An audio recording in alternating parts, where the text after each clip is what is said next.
So if we wanted to work out the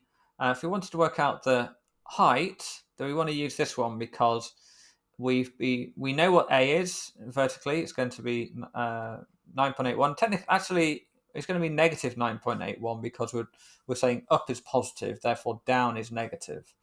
And we know that v is 0. So subbing these in, we know that we're going to have. So I'm just going to say a is equal to negative g for this one. So g as in the gravity due to, strength, acceleration due to gravity.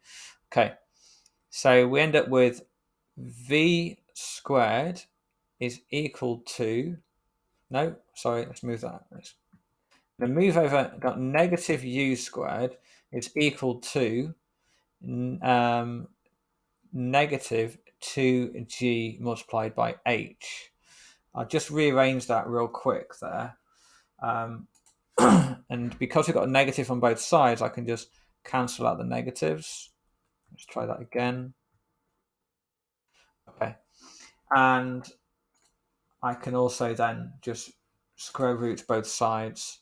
So therefore, the initial velocity is going to be equal to, what did I do there? Oh yeah, that's the initial velocity. That's not what I want. I want the initial velocity we know. We want to divide it by 2g. And then we've got the height. So that's how we would work out the height, okay? Okay. And what about, let's not actually do it though. Let's just let's look at time. With time, we know what a is, we know what v is, we know what u is vertically. The time to get to the maximum point is, we could use, so v equals u plus at. Yeah, we could use that one, couldn't we? And we just have to rearrange it. So v equals u plus at. And then we would say, so let's, by rearranging it, we'd say v minus u all over a is equal to t. Okay. And we've got the v, we've got the u, we've got the t.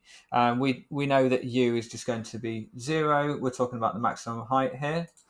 So t is just going to be v minus a, v over a. Okay, so that's how we'd work out the time. That's how we'd work out the time for half of its journey. So actually, so if we multiply that by 2, then that would give you the time for the whole journey. Okay. So what about, so now we know how to work out height and we know how to work out the time. The last one, I'm just going to just keep an eye on the time. It's frustrating that they're caffing me at the moment.